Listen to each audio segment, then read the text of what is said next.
You folks want to play a card game?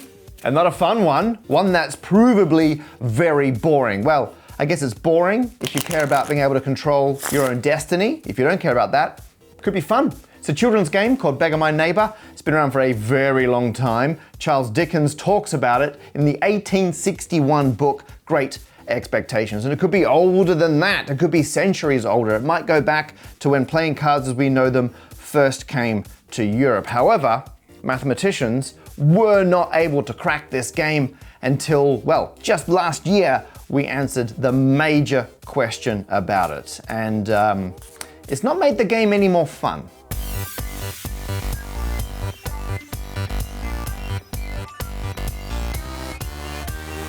Some of you may have played the game before. It goes by a lot of different names. Camera person Alex, what did you used to call it as a kid? Beat your neighbour out of doors. Beat your neighbour out of doors. I don't understand this country. So anyway, it's got different names. You may know it. To explain the rules, so I met up with my friend Mithana in London recently. She runs the YouTube channel Looking Glass Universe. I said, hey, while we're catching up in the pub, do you fancy a card game? Here's how it went. We get half of the deck each. Your player one, so there's the beginning of your deck. The way this works, your player one, you go first. You turn over a single card in the middle. If there's a number, we don't care. It's a number card, we don't care. Number card, we don't care. And we alternate until someone does a face card. Oh, okay, so ace is a face card. Okay. In fact, ace is the fourth face card because they go jack, queen, king, ace. Okay. And I've now got a number of cards I can put down, and I have to get another face card, otherwise you win this trick. All right. Which is what we call a round for some reason. And so ace is the fourth face card, so I have four. So ready? 1, 2, 3. Oh, an ace. Now you've got 4. All right. Okay, here we go. 1. Oh, jack. Okay. Now jacks are tough because that's the first face card. Okay. So I've only got one chance to not lose this round. All right. And I got number card. Okay. So you get to pick up all of those. All right. In that order. Doesn't seem like a good thing.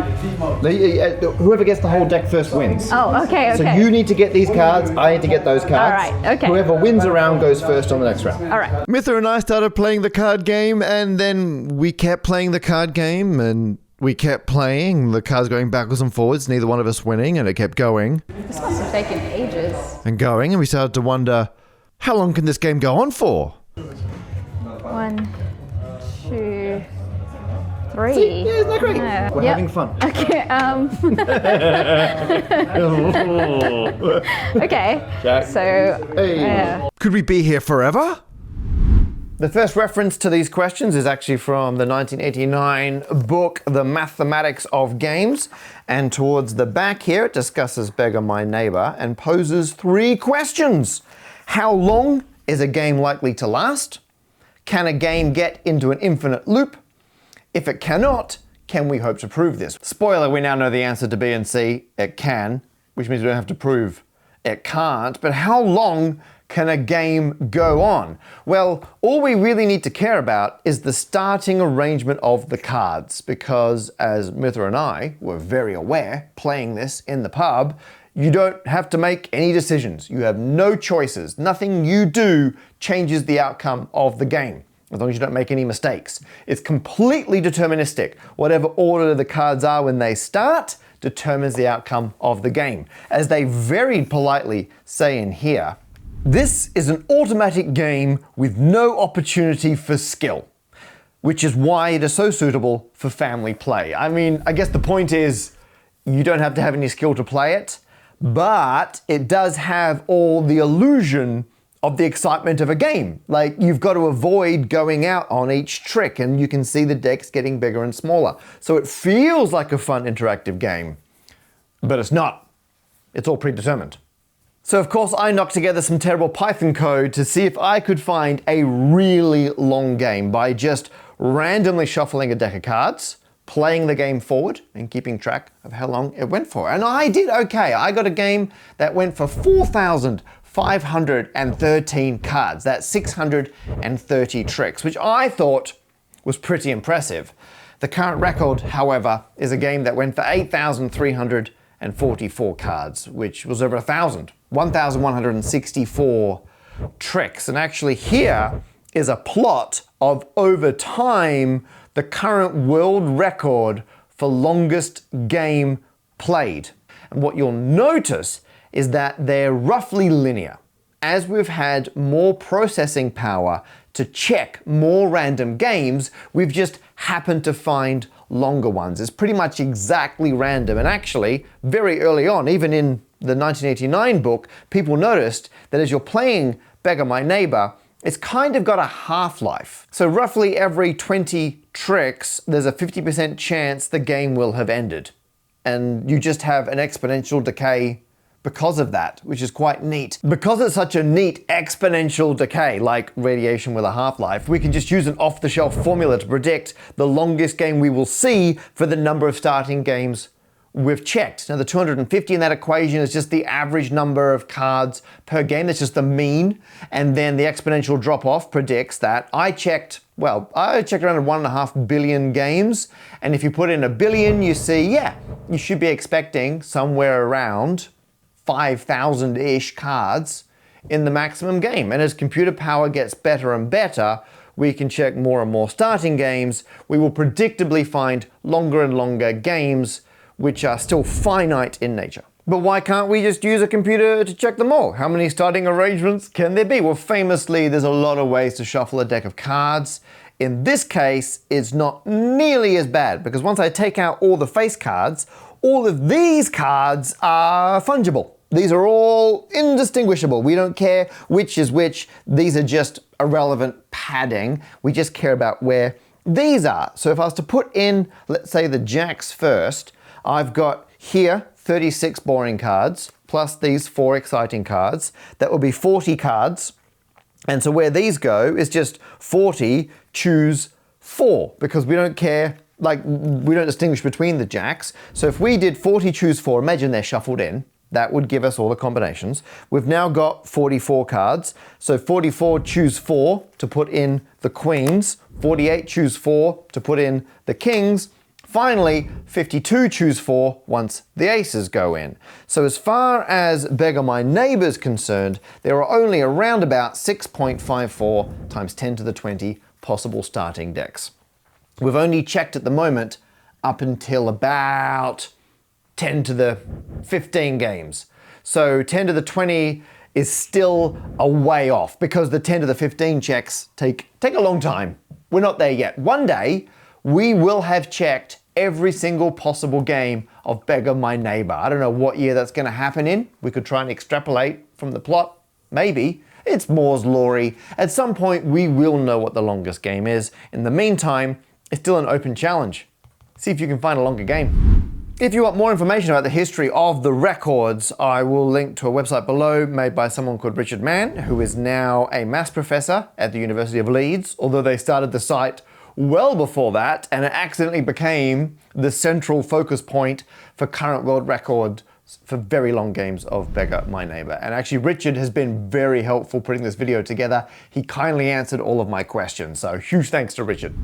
By the way, if you want to try solving a puzzle of your own that's not quite as involved as the ones in the video, this video is sponsored by Jane Street, fantastic financial company who sponsor lots of my videos. They are running the Academy of Math and Programming soon. AMP, applications open, details in the description. And at the end of the video, I have one of their decommissioned puzzles you can try. I had a lot of fun solving it, so that's at the end. However, it occurred to me, because Beggar My Neighbor is completely deterministic, once you've shuffled the cards, that's it. You could have a championship where people competing don't even have to show up. I can just tell them, oh, by the way, here's the shuffled deck you were allocated for your game, and here's who won, because my code can work that out very quickly. And then I realized, wait, I could have a championship where people don't even have to know that they were in the championship. So at the moment, I have 2,561 supporters on Patreon. And I thought it'd be very funny to have a stand-up mass Patreon-wide championship where everyone plays everyone else. And so I've written some code to do that. I'm gonna set it running right now. And if you support me on Patreon, you're in the mix and you're about to play everyone else. Okay, here we go. And start. It's happening. The first ever official stand-up maths World Beggar My Neighbor Card Championship 2025, happening right now at the rate of just over 10,000 games a second. We'll come back when it's done. And we're done. So all 2,561 Patreon supporters played each other for a total of 3,278,080 games. It actually took a little bit longer than it should have, so it should run in under 5 minutes, but at the same time, I was exporting the details of every single game into a separate text file for every single Patreon supporter. So if you do support me on Patreon, I will email you a text document and it will have your complete breakdown. And we'll start by having a look at some of those. So I'm going to pick, I've got a folder here with 2,500 text files. And here's what the text files look like. This is the one for Lois Flower. So hello, Lois Flower, thank you for your support. Here are your Stand Up Mass official 2025 Beggar My Neighbor World Card Championship results. And look at this. It's got every single other Patreon supporter, because you played everyone. And it's got exactly what happened in the game. So pick a game at random here. You lost against Craig F. Oh, sorry to hear that. In a game that lasted 13 tricks, required 87 cards to be played, quite a quick game. And then I give the starting hands for both players. 0, that's just like the cards that could be anything. And then 1, 2, 3, and 4 are for Jack, Queen, King, Ace. So the number just represents how many cards the other person can play. You can swap in, you can recreate the exact hands if you want and play any of these. Believe me, when I wrote the code and I was testing all of this, I did then go through and manually play some of these games to make sure they worked. Oh, you won against ASDF. I didn't censor one-word names, and you know who has one of them. 3 Blue, 1 Brown. Yes, Grant supports me on Patreon, which means every other Patreon supporter, you've now played 3 Blue, 1 Brown in a game of Beggar My Neighbor. Now, in here, everyone's names are censored. They won't be in yours, though. So you can search through and see, did you win or did you lose when you played Grant? But what you all want to know is who won the championship. Let's find out. And I'm going to pull in everyone's results and then rank everyone from most games won right down to fewest. And fewest is Connor. Sorry, Connor, you only won 1,205 games. You were just beaten out by Don Luigi, who won 1,206, and then you can see it gradually goes up. This is like very, very fast Patreon credits. I'd like to thank everyone that you're watching them fly by. Oh, and who's at the top? Jeremy! Congratulations, Jeremy, with 1,374 games. 6 games out before second place. You are the official winner of the 2025 World Beggar My Neighbor Stand Up Mass Championship. Honorable mentions, Johan and David. So that's Finite Games. Speaking of which, we can check back in with myself and Mythina playing in the pub. Past Matt and Past Mythina are still going, and I can guarantee they are playing a finite game. Isn't that convenient? However, we don't care about finite games. We need to move on to infinite games. We want a game that's going to last forever. And when this was discovered last year in 2024 by someone named Braden Casella, I was so excited. Everyone was, because we didn't think this was going to be possible. For a very long time, people have been looking for this loop. Even before the mention in the book from the 80s, back in the 60s, we believe, the mathematician John Conway came across this game, realized that an infinite loop would be super interesting, couldn't find one, and they speculated that it would be very difficult to do it. And they named it an anti-Hilbert problem. And the Hilbert problems were problems which were very important, and everyone should start working on them in mathematics. An anti-Hilbert problem, Conway said, was a problem which is very difficult, but no one should be bothered doing. Like, it was so pointless, people shouldn't even bother dealing with it. Braden, however, didn't listen to them. Braden gave it a go, and here's what he found. My name is Braden Casella. I graduated with a degree in computer science. I really was curious about what made some problems difficult because, not really understanding a lot of math, you think we can do so much with it and understand so much. What really can't we do and why can't we do it? So I looked up unsolved problems in mathematics and found one that was very, approachable and understandable. Braden very kindly had a call with me so he could talk me through the details of what he managed to achieve, and I think I've got my head around it now. The first key point is that long but finite games actually give us no insight whatsoever into infinite games, because those long games, they just happen to have the right amount of noise or whatever so that they can survive the half-life process for a very long time, but every single state they're going through. So at the end of each trick, once the players have their cards back, we can consider that a snapshot of the game. That's the current state of the game.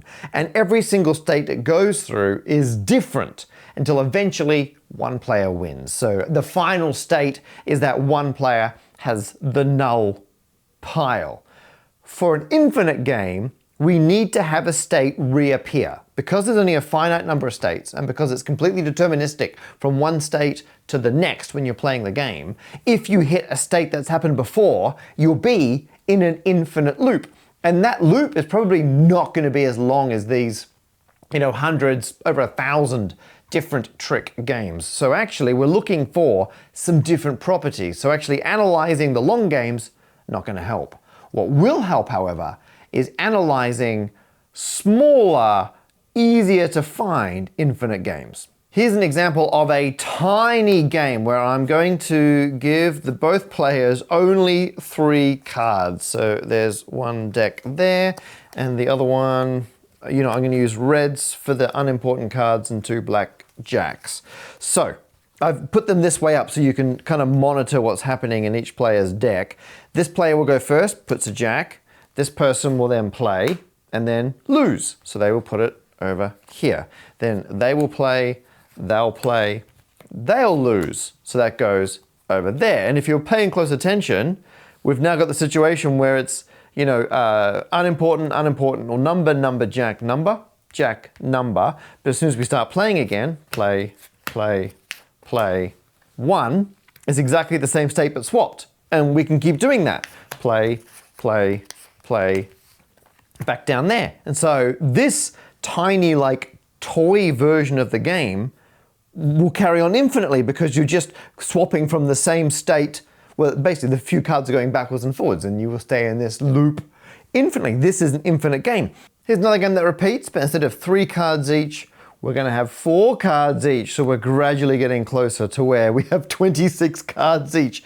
That's going to take a while. Okay, so we play the first trick. That's the result of the first trick. Very familiar jack and a number card over here. This player won though, so all of these get put onto their pile, and that's worth remembering. It goes number, king, number, jack, number. And again, that could be any face card apart from a jack. Up next. Short, boring round. They've won the trick, and that's suspicious. It's exactly the 2 hands we started with. They had swapped.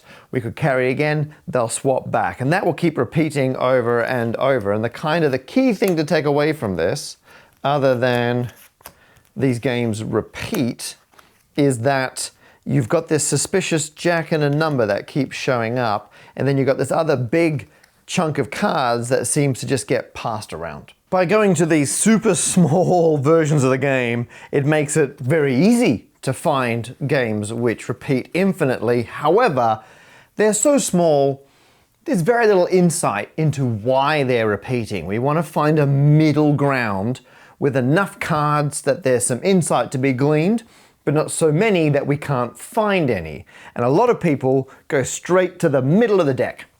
In fact, this is where Braden started, looking for hands which have 13 cards each and lead to an infinite game. That, however, is impossible. Because there's small enough options that we can check them all, there are no infinite games using exactly half the deck, but there is one very close.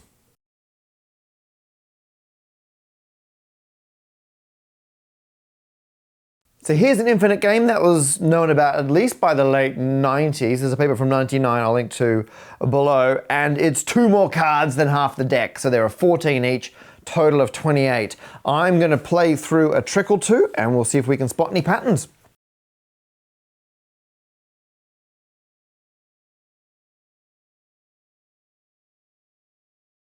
So one thing to notice at this point, we've played for a little while. Player 1, lion's share of the deck. Player 2, it's got a nothing card, a jack, and a nothing card. But what's going to happen next?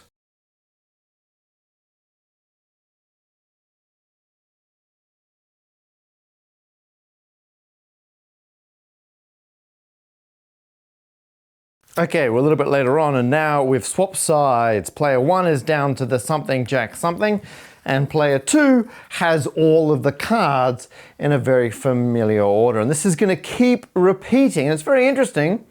We've kind of got our jack and a single one over there.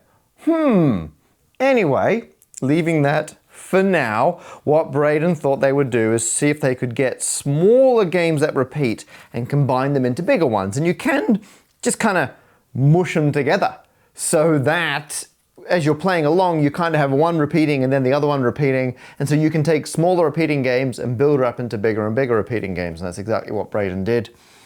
The issue was you need to build them up in such a way that you eventually hit exactly 52 cards. So they have to be the right sizes. They obviously have to be combined in a way that they work. And you need to make sure you've got the correct distribution of the court cards, all the face cards. You have to have 4 of each. And not every combination of ones that repeat, that produce a repeating pattern, necessarily have those properties. So Braden had to write some code to search for all the ways you can put the different repeating bits together such that you then spit out another repeating pattern and then check that it's a standard deck. Check that it's the correct number of cards and check that you've got 4 of each of the 4 different face cards. So I end up finding all of these standard deck games, none of them ever become balanced. So none are ever valid. You can never actually get to those ones. Braden had found an infinite loop of game states, about 60 or so game states all the way around. None of them were perfectly balanced. None of them had 2 packs of 26 cards each. So then Braden took each of those states and reversed them. And while forwards, you always go to one specific state afterwards, on the way back, there are actually multiple previous states that could have fed into that. So Braden took each of the different states in the loop, reversed them all as far back as they could go for where there were valid states that could lead into them, and discovered none.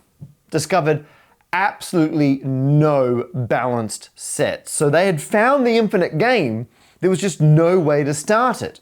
So like, fine. They found another infinite game with a regulation deck. No balanced starting points. They ended up finding about 10 different infinite games with a regulation deck's worth of cards, but across all 10 or so of them, there were no starting points. Braden was finding infinite games, but they were games that could never begin. So what's a computer scientist to do? Braden was finding all these infinite games, but there was no way to start them. And I have to say what an arbitrary constraint that is. These are all perfectly valid solutions, almost indistinguishable from the correct solution. We just happen to have a game where you deal equal number of cards to each player when you start. If we didn't have that constraint, these would all work. In fact, if we didn't have this distribution of cards, like the certain number of different types of face cards in a deck, then it would be different. It's just what we discover in terms of the structure. And we're just putting in 0s and 1s and 2s and 3s and 4s into different orders to see which repeat according to these rules.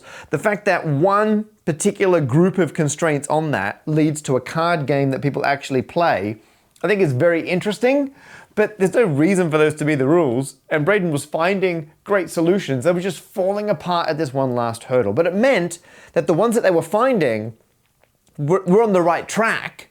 They just had to find one with a single balanced state in there somewhere. And the wonderful side effect of finding all these false positives, if you will, is that Braden was learning a lot about what these games look like when they are an infinite game. And so what they did was pull apart these games, look at the structure underneath them, and then find a new way to build up a new infinite game. Here's what Braden noticed. During the course of an infinite game, there would be a state at some point which was kind of like the key state. And that's where player 2 would have a jack and have some kind of unnecessary number card on the end. Player's one hand would have a bunch of cards at the beginning, which I'm just going to represent as a mash of cards here, some number of cards, then a jack, and then another pile of cards here, and then a jack, and then another pile of cards, and then a jack, and then a number card.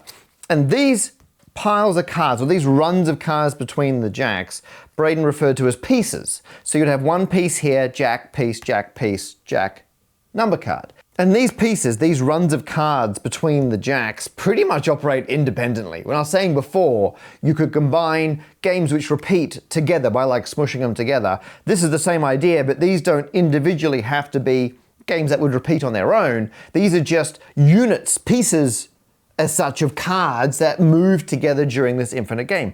And the cards, interestingly, during the course of the game, these pieces would kind of move over to the other player and then move back. Like this was like storage for the pieces, and they'll transfer over, then transfer back, and eventually the whole system would repeat. I will link to the paper below. It's actually still a work in progress.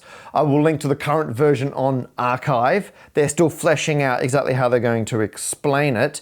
But in short, instead of searching for other games that repeat infinitely and trying to put them together, they could just try and find these individual pieces and then make sure initially that they're the right size and distribution of cards to get a standard deck, and then check all the states they go through and all the feed-in states to find one that's perfectly balanced. And to simplify their life slightly, they didn't even bother with the third one, because you can force the third one to just be 2 nothing cards. So that simplifies what we're looking for. And then over here, once they locked one in, like one that's 6 long, that greatly reduces the permutations for the possible cards that you would need to find another one. And they came up with a very clever way of using filters to be able to search for these pieces pretty much in isolation and then run their code to combine them all together. And eventually it worked. And here it is, the infinite game. Any one of these starting hands with little dog ear means the top player goes first. Plain boxes, bottom player goes first. These are all perfectly balanced regulation deck games. They all feed into that same central loop of 62 different states, which will repeat forever. A phenomenal achievement to find. And for those of you wondering, the game Mither and I were playing was not the infinite game, it was a finite one. We were playing the longest known finite game. If that disappoints you, my good friend Matthew Scroggs has made a Mastodon bot which is playing the infinite game. You can see here every 3 hours it posts the next move between who I assume are Alice and Bob, playing the infinite game. And it started in April last year, once the infinite game had been discovered. Now, technically, it's already looped 6 times, about to loop 7 times according to the pure maths version, where we don't care what the number cards are. But as you can see, Matt's showing the exact cards, and they take a lot longer to repeat. If you want every single card to get back exactly where it was, and we care about what they are, see this post here? On the 5th of April 2024, that's the first one in the official cycle, and this exact move will happen again with identical decks on the 5th of January in the year 2034. Although, Matt Scroggs is pretty convinced the bot will break around 2029, and he won't bother fixing it. If you've enjoyed this journey using math and computer science, you first of all will enjoy the puzzle I promised, coming in a second. And if you're graduating from high school this year, 2025, you might enjoy Jane Street's AMP. That's their Academy of Math and Programming, a 5-week residential course in New York City for high school students who are going into university either later this year or next year, and you want to do some more math and computer science for 5 weeks. It's so good. Every day you're solving puzzles, like the puzzle I gave to Mithana when we met up before we played the card game in the pub. The puzzle setup is that you're trying to guess a number someone is thinking of, and they're saying higher or lower, except if they say the same thing 3 times in a row, 3 highs or 3 lowers, you lose. This turns what would have been a standard binary search puzzle into something much more intricate, interesting, and as we discovered, difficult. Well, let's lock in binary search 10. All right. That's your second guess. And it's still 3. It's still 3 consecutive. Yeah, okay. So when I say lower, Okay. now you're like, uh-oh. Okay, I'm in trouble. Well, then I have to guess 1, because... You have to go 1. Yeah, because I don't want to lose. But you still got 2 more guesses up your sleeve. Yeah, so that's a bit of a problem. But because you got 6 guesses, there's enough risk you might have to go racing back up again. So Yeah. this, because you're coming up, has to favor up. Yeah. Cool, okay. Okay. Yeah. Oh, nice. That's kind of interesting that you have to, like, favor the direction that you... Yeah. Like, yeah. And so that's all 6 guesses. Now, what if we'd said lower here, Yeah. and we got here, I say higher? Oh, no, yeah. I'll put the exact wording of the individual questions you have to solve below, but in general, you're trying to work out a strategy. And here, we're trying to crack the maximum range of numbers you can always correctly identify the guess from if you have 6 guesses. As you can see, we've picked 20 as the midpoint, and we're assuming the first guess is lower by symmetry. You get the top range as well, and it was fun. I love standing around a whiteboard, trying to solve a math problem, coming up with new notation, bouncing backwards and forwards on different ways to solve it, and if you enjoy this sort of thing, you're gonna love AMP. Based in New York City, Jane Street cover all the costs of attending AMP, as well as a $5,000 scholarship for students who face some kind of barrier in their education. It's a lot of fun, and you get to meet me. I come and give a talk. That's pretty exciting. Applications for AMP close on the 12th of March, so either you apply or tell someone you think should apply. Thank you, Jane Street. Huge thanks to Myth and Nerve for being so tolerant and playing that game with me. Do check out her channel, Looking Glass Universe. I'll link to it below. And thanks to you for watching. And if you're still watching this late in the video, you either are a Patreon supporter or you should be a Patreon supporter. Come on, if you supported me on Patreon, you would have been in the championship. Who knows what I'm gonna do next? Probably this again. That was fun. Thanks for joining me for this. Yeah, no, this was great. So what do we do next? Well, hey, if you enjoyed the excitement of this, have I got a card game for you? Okay.